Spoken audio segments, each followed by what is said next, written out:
Yeah, what did you want? I just needed to... Can you step out here for a second? Yeah, I've got my pajamas on. Hey, Mary Jo. Do you remember me? I'm Andrew. From Wisconsin. We were here last year. I don't know if I do or not. Okay, that's okay. I'm not very memorable, so that's okay. Well, we have a warrant for your arrest. Okay? So we're going to have to end up arresting you, and we're going to take you down to the jail today, okay? I got some appointments. I guess was You're not going to make those appointments, unfortunately. I'm sorry. This is Mary Josephine Bailey, an elderly woman living quietly in Maricopa County, Arizona. She's about to face the worst punishment for a crime committed more than 27 years ago. I got to call my daughter then and let her know. She's right down the street. We can make that arrangements for you, absolutely. Yeah. Absolutely. But we're going to have to make that call, so we can't have you make We that have a search warrant for your house, and this is included in the search warrant, so we're going to secure this as well, okay? That's my radio. Oh, I thought mine was. Yeah, that's my radio. So this detective right here, she's going to place you in handcuffs, and she's going to search you, okay? So you are under arrest. If you can just step down. Thank you, ma'am. Can I sit on something higher? My back. Well, let her do what she needs to do first. Yeah, so I'm going to cuff you in front, okay? Hey, Mary Jo, do I have your permission to access your daughter's number and call so I can call your daughter, or how do you want that? How do you want that handled? Okay. And is she listed in your phone under a name? It's in my. He's got my Do you phone. want me to take your watch off so it doesn't hurt your wrist? Oh, it's not that tight. Okay. Yeah, she's just down the street here. Okay. On the end. I don't know the number because it's in my phone. Sure. She's in the park here. Yeah, it's just the end. If you get my phone out, I can give you the number. And you can call. Yeah, This detective. yeah. If you don't mind, I can just you tell me where to find the number, and Okay. I'm not going to call or anything. Yeah, just turn it on Okay. and swipe it. Swipe it. Okay. And Brenda Miller, right there. Brenda. Get that So one? that's her number. That's her number. Okay. Just get the phone there. Okay. Months earlier, investigators in the Polk County Department decided to reopen a murder case that had been unsolved since 1985. On December 12, 1985, Yvonne Menke was getting ready for work. She lived with her daughter Julie in an apartment in the small, peaceful town of St. Croix Falls, Wisconsin. Approximately 6:30 a.m., Yvonne left her apartment to warm up her car, but it was here that everything went dark. Outside the house, a sharp whip-like noise was heard, and it was coming from the parking area. 10 seconds later, another was heard. Disturbed, Julie rushed to check out from her bathroom window. She saw someone running away from the parking lot. The person was broad-shouldered, wearing a gray dress coat, and carrying a paper bag in their right hand. It was discovered that Yvonne had been shot a total of 3 times with a .22 caliber firearm. According to forensic experts, the last 2 shots Yvonne received were fired in an execution style, with the killer standing directly over her. During the investigation, officers discovered a snowy boot print. Later, they learned it was the exact kind of boot Mary Jo used to wear. This made her the main suspect, but at that time, there wasn't enough solid proof to arrest her. On top of that, many people were too scared to say what they had seen. Because of this, the case went cold and stayed unsolved for more than 24 years. Now, with investigators going back to the preserved snowy boot print and using the old evidence along with new leads, they were finally able to narrow it down. They now believed the killer of Yvonne on that fateful morning was Mary Jo Bailey. But before reaching that conclusion, officers had to speak with many people. They interviewed witnesses who saw Mary Jo that morning and others who knew details that might explain why the murder happened. Consistent with the description. So why don't you just kind of tell me so if I'm not mistaken, you parked right around here. Is that right? According to this, that would be true. Okay. I didn't remember if I parked here or further down the street. Okay. And then you came around, got into the leather box, came back. Where did you remember seeing her walk? In my mind, I see her there. There, meaning in the parking lot. Yeah. So not on the sidewalk, along that edge? That's kind of like where that no parking sign is, the one to the right. Okay. It's like where, I guess I would have gotten out of my truck and come this way. And went to there, but that person was there, and it was like she was trying to cross the street to get to a car. I didn't remember the green Ford. So can you take me to, and I understand that this is your memory and it's so many years ago, and like you said, it was 2 minutes. I get that. Ship is just about set. Yeah, I get that. From what you remember, to the best of your memory, can you walk to where you, in the area where you would have saw her? So I get a perspective of that? I guess I would, yeah. Probably. Right in here. Okay. And do you remember, was she standing or was she walking? Walking Yeah, this way? that way. Okay. So she didn't reach the sidewalk when you saw her? She was walking towards the sidewalk. Is that accurate? She was walking towards the sidewalk, and it was like she was trying to get to the other side of the street, probably crossing here. Do you remember how far she got onto the sidewalk? Not clearly. Okay. So that was your impression that she was walking across the street, but you never saw her cross the street. Is that accurate? I saw her looking like she was going to cross the street. I can remember that. Okay. And I don't remember. It was like she was trying to go that way, across the street and go that way. Okay. So positioning her body somewhat to the left. Yeah. Right? Just kind of walking this way, coming from here. And what was odd about it was the timing from having heard when this happened. I mean, I must have been there within a minute or two. Yeah. Remember if she was in a hurry or just nonchalantly walking? Not wasting time. What do you mean by that? Not running, not walking. Okay. Fiddle farting around, just she was moving along. Would you be willing to maybe provide me an example? Just if you walk roughly the pace that you remember her walking? You have a wife? I do. Have you ever seen her when she's in a hurry cleaning the house? Yeah. She's running? Yeah. But she's not walking slow. Okay. All right. So not like this, right? No. How about like this? Yeah, more like that. Okay. So a brisk pace. Yeah, okay, sure. Yeah. I mean, I'm not trying to put words in your mouth, just trying to get a mental image of what that description is. I think that might fit. Okay. After wrapping the interview with Robert, officers went to meet Mary Jo's daughter, Brenda Miller, to know if her mom had ever discussed this issue with her over the years. A special investigator named Mark Biller. Do you know Mark? Or maybe know the name? I know the name. Yeah, okay. So Mark was obviously former DA, then he was a former defense attorney, and we brought him on once he retired because we wanted to give kind of a legal eye to this case, and then we were also starting to investigate it again, just new eyes, technology advances over the years, and a lot of reasons why all of a sudden this kind of came the way it did.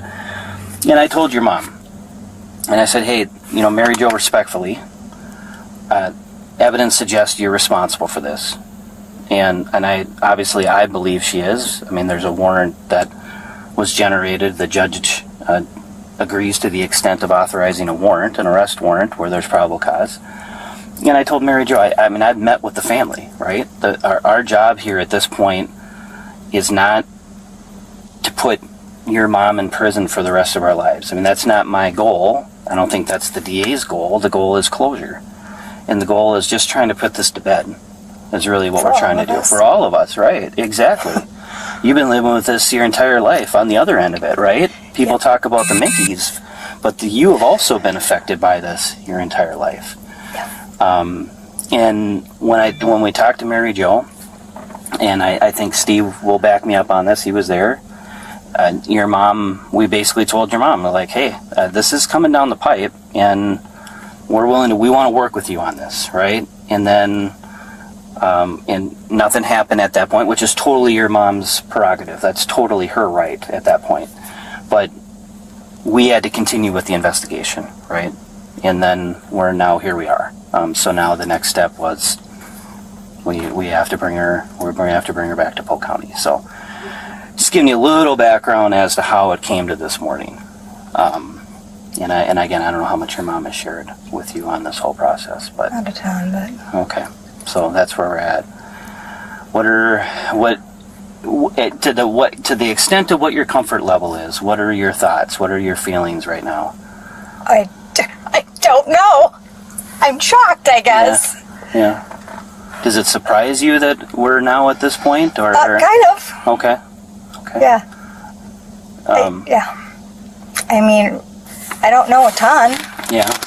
only what I finally got out, the last time they talked to me, what I got out of Roy Joy, but Okay. I really didn't know that much about it. I was living in the cities at the time, so. Has your mom shared much about this case with you over the years? Okay. Is that, did she talk to you about us coming last year? She said you came. Okay. What did she say about that? She said I don't have anything to hide, so, she said she went. Yeah. But other than that, Yeah. Okay. Do you remember there's in the old police reports, and again, I'm going by old work, right? I read old police reports, and I have no reason to believe that they're not accurate, but at the same time, if there's something in our police report, we want that corrected, right? So back then, there was some discussion about Dan, who's your husband? husband. Yeah. Missing some guns. Like, there are some guns that he thought law enforcement had seized at some point during the investigation. Do you remember anything about I that? have no idea. That's something you'd have to ask Okay. him. Okay. Is he? Not a gun person. Has Dan talked to you? Because we actually have interviewed Dan somewhat recently. Did he say anything to you about that? No. Okay. Well, one of the guns that, well, actually two, I think. Two of the guns that are missing were .22 revolvers. And Yvonne was killed with a .22 revolver. And we're trying to find where that gun went, right? If there's, if obviously that will help the case. I'm interested in the truth. I mean, and Well, me Steve too. and you is right. So I just if- want to know what happened. yeah, that's what we're looking for. And I'm still kind of in that. I mean, over the years, I've went through it and tried to get information, and I don't know unless she had a psychotic break. It's not her. I don't know. Yeah. Detectives believed Mary Jo must have gotten rid of the .22 caliber firearm used to kill Yvonne, but they still wanted to find out if Brenda, her daughter, had learned anything over the years that could help solve the case. Okay. Can you enlighten me a little bit more on just what you remember back then? No, I really don't. I mean, it was just, me being young and like, I'm not going to do what you want me to do, that kind of thing. Well, and if there's nothing to add, there's nothing to add. I mean, it sounds like you're kind of in the dark, like a lot of people. Yeah. You know? Okay. Yeah, and the same as everybody else. I just want to know the truth. Yeah. It became clear that Brenda didn't know much about her mother's actions. She had carried this burden for years, unsure if her mom was really the killer or not. Since Brenda couldn't give them much, investigators turned their attention to another key witness, Patricia. Hi, how are you? Are you Patty? Yeah. Hey, Patty, I'm Andrew with Polk County. A little badge gave it away. Yeah, I figured. We got to go around. Gus, he just go let him go with you. He will. No problem. He almost jumped in my car, so I got the sense. Come and chat with you a little bit regarding the case, and so this is an old report that I have to go on.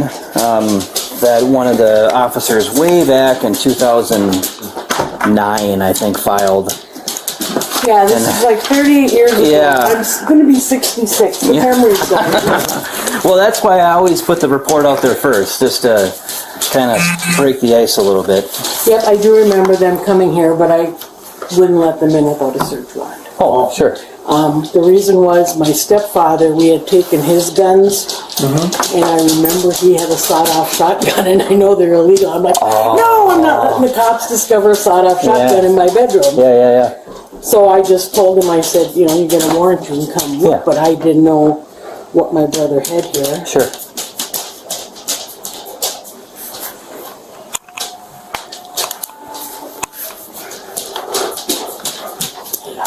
My brother, I mean, that's what I said, we had guns here that were, and he had left some here. What he had, you could lay me 10 guns, I couldn't tell you what's what. We did have, unless I don't agree that I remember a lot, the only things I know that were, I think were 22s were a pair of like pearl handled, which my husband, his friend has them. He's going to try and clean them up. He's had them for years. But, Okay. So going back to when this happened, this was in December of '85. My understanding is Because Danny and Brenda were in the cities. Yeah, they had just moved down He there. had just moved, right? They were just, I think they started dating in June. Yeah, And okay. they had just moved Okay, down there. and I don't, from what I remember, they didn't want the guns in Minnesota, or maybe it was just a part of the moving process, right? Before he moved, he was living with my brother-in-law, which you all know, Virgil Hansen. Mm-hmm. He was living there, so when he moved, we just said, well, bring what you need to here until you guys get settled. Sure, okay. And do you remember about how many guns he would have brought over? I don't Not even sure? remember any guns except then my husband, had those two, which were years later. He's going, what does your brother want to do with these two pearl-handled guns? And I'm like, I don't know. Well, I don't know. He talked to Danny and he goes, I'm going to see if John Gehrman, is his good friend, see if John can fix them up. Maybe they're, get them able to shoot. Do you remember if they were revolvers or if they were Yeah, just they were regular? handguns. They weren't, Okay. Do you remember if there was a semi-automatic or no, a revolver? They, Okay. they looked like old-fashioned guns. Like Wild West guns, like Yeah. you see on TV? Yeah. Okay. The story that she told me about this guy and this girl had to be her husband. It has to be. Yeah, I think it was. Because she told me he got the store. They had a leather store or something. Yep. And she kept the house. Yep. And he moved somewhere with another girl or something. Yeah, I don't know about the girl part of it, but I know that he had a store. Well, that some property was. Right. Yeah. So it has to be him because this other thing, it can't be because now I watch the TV and the YouTube and all that kind of stuff. So apparently somebody got shot somewhere, whatever, triangle thing, right? Yep.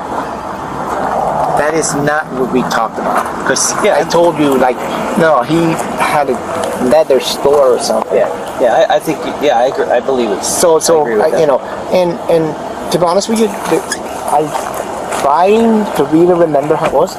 And honestly, we bought that gun.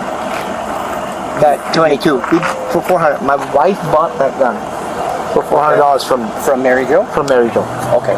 So how did Mary Jo get the .38 revolver? That I think. Well, I think that they. I think they. I don't think they traded. I think she didn't have a gun, so I think maybe. I have no idea if it was given to her by my wife or me or I don't remember that one. Okay. But I know that I have all the guns that because that gun that you're potentially talking about because I don't know if that's the gun you're talking about, but I have all the guns that she had. Sure. Yeah, so I have and it wasn't. And again. In her first statement, Mary Jo admitted she owned a .22 caliber pistol, the same type of weapon used to kill Yvonne, but she claimed she had given the gun to a friend during the fall hunting season of 1985, asking him to sell it for her. However, Swed told investigators a very different story.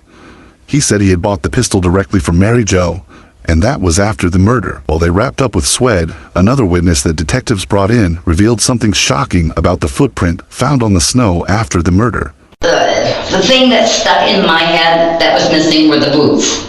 They were supposedly had the moon boots or something, and there's boots missing. The boots were missing, and I can't remember what else right now. What was that? Would those be the moon boots from your mom's apartment? No, this was 12 years later. They said the evidence was missing because, no, our understanding was that they were the boots that matched the prints. Oh, okay. That were going away from the apartment that day. That was our understanding of what that was. That's what we had been told the boots were. That's not the case. Okay, well, that's what we were told, that they had the boots, is what we were told not long afterwards, that they had found the boots supposedly in Mary Jo's stuff, is what we were hearing. But, so that's... So randomly throughout the years, people have come and approached you and said these things.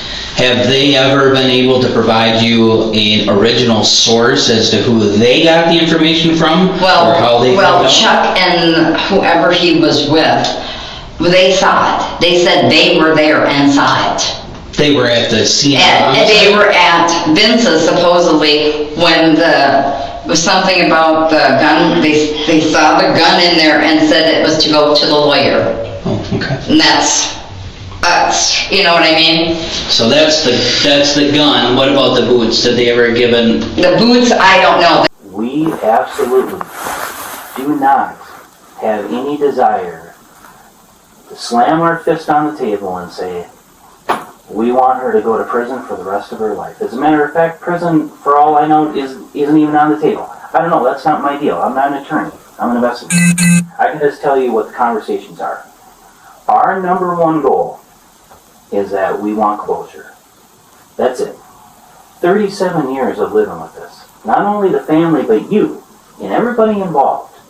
I can't imagine the gravity that you and others have on your shoulders all of this time. It's got to be insane, and I know that because I've handled other cases similar to this. At the end of the day, closure is closure. So our proposal to the DA's office is to kind of almost give you a couple options, and I want you to think about it. You don't have to answer, just giving it to you, okay? Option number one is get a hold of an attorney. Talk to the attorney. Have your attorney contact our DA. And then some back channel stuff happens, whatever attorneys do. And the case goes the way the case goes. And that could be some sort of a global resolution on probation. I don't know. That's not my deal. I'm not a lawyer. My point is, you know, if this was a different scenario and someone was being charged with homicide, the marshal service would be coming, people would be put in a van, brought to a jail, waiting extradition, going from jail to jail to jail until you get back to Wisconsin, probably given high bond, and you never know, you might never see the light of day again, right? This isn't one of those scenarios. We're not proposing any of that, okay? We're proposing resolution and we're proposing closure. That's what we're proposing. Now, with that being said, if option A doesn't work, and if option A doesn't happen, for whatever reason, and the only option we have left is option B, which is what I just described, that might happen too. But I want you to know that that's not our goal. Our goal is option A. Our goal is to get this resolved as quietly and as maybe as quietly as possible. I'll just stick with quietly, okay? So that closure at the end of the day occurs for everybody involved. You've lived a great life. Nobody is denying that. You talked about your grandkids. I've done enough research to know that you're not public enemy number one. It's not like you're out there causing any problems, okay? That goes a long way, right? That goes a long way. If people made a mistake at one point in their life, that's a mistake. Can't go back on it. Wish we could. It is what it is.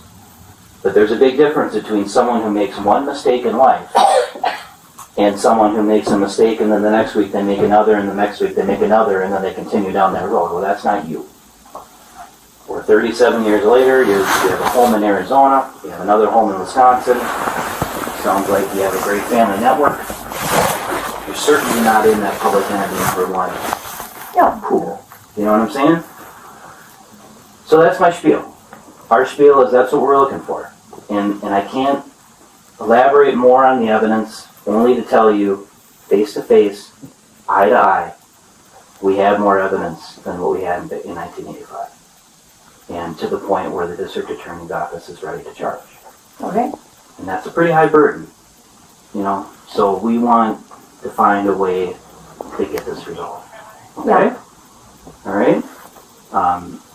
Certainly you can elaborate if you want, or tell me what you're thinking. I still think I need to talk some legal advice. I don't know. Sure. I don't feel confident either way. Yeah, I get it. Till I know. I just really need to know. Yeah, yep, absolutely. Absolutely, and that is definitely, you're right. Mark, I don't know if you know Mark much, but Mark is a former DA and defense attorney. That's kind of what I bring to the table in this partnership. Yeah, that's why we brought, not why. One of the many reasons why we brought Mark involved, other than he's handsome and intelligent.